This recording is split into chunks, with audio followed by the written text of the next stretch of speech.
Next game, not one that I'm particularly excited for, but it is my team nonetheless. It's number 12 Clemson taking on Georgia Tech in Atlanta at 12 p.m. on ESPN.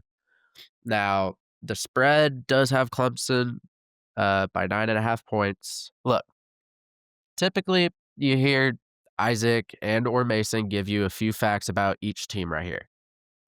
Well, I'm about to give you the facts. Clemson is in some deep trouble. The offensive play calling might actually be worse than last year. I mean, we are talking about a team that everyone, especially Clemson fans, were excited to see come back. A defense that coming into the season looked like probably every quarterback was going to fear. I mean, an offense that would be lights out based on how they ended last season, based on the numbers of players coming back as well. I mean, one of the highest return rate going into this season. That's awesome. Well, let me tell you something. Clemson in 2 games, mind you. LSU, okay, and then Troy. I'm going to hold on that. Troy has only 5 sacks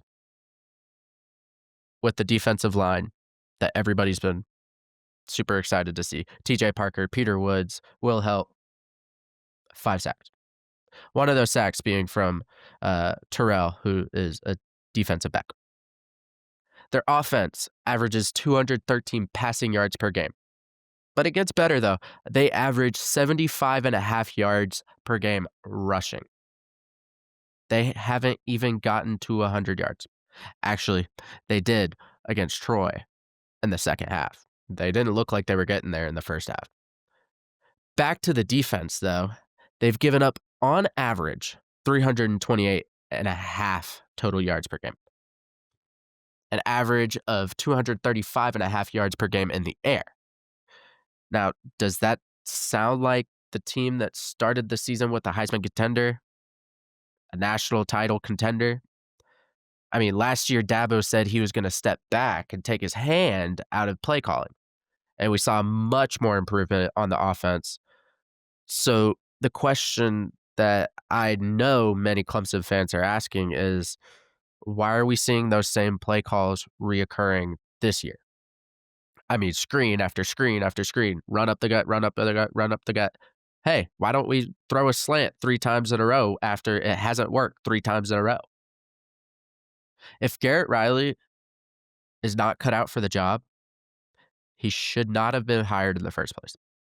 But I still have like this inkling of faith based off the end of last year.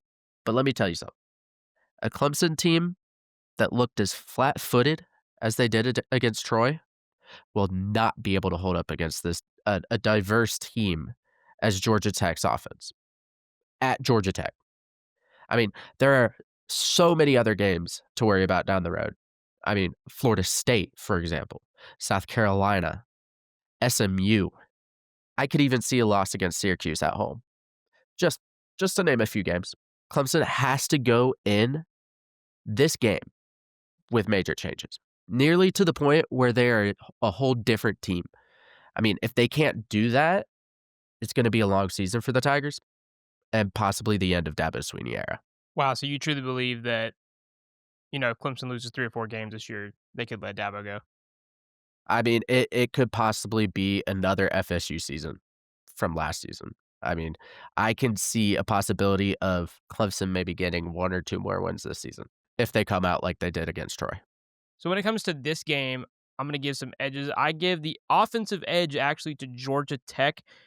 Haynes King is very good at throwing the ball. Their offensive line is really good. They have Jamal Haynes at running back. He can get up and down on you so fast. And also Haynes King, he can just use his legs. I've mentioned this. I've talked about how well he's able to use his legs against teams. And they just don't, I haven't really seen a team have an answer for it. You talk about Georgia, you talk about Colorado, Miami last year.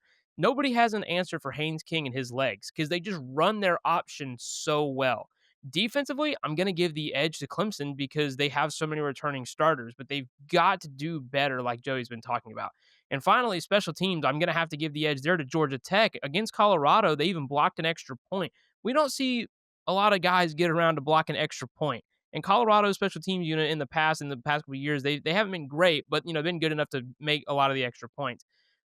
I'm gonna go with Georgia Tech here because it's in Atlanta and because I really trust Haynes King and his legs. I know that Brent Key is looking for a big win here, so give me Georgia Tech and the Yellow Jackets to win on Saturday. If Clemson were to go in playing how they should be playing in the first place, I feel like this would not necessarily be a cakewalk, but a no-brainer that Clemson would win this game.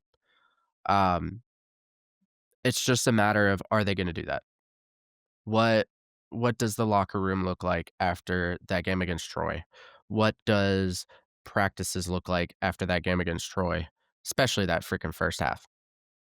Um, what is offensive play calling gonna look like? I think defense, I'm not worried all that much against Georgia Tech. It is the offense. I'm gonna go ahead and pick my Tigers because I can never go against the Tigers. But I will say, if Clemson loses this game, I I will reiterate, if Clemson loses this game, it is gonna be a very long season for the Clemson Tigers.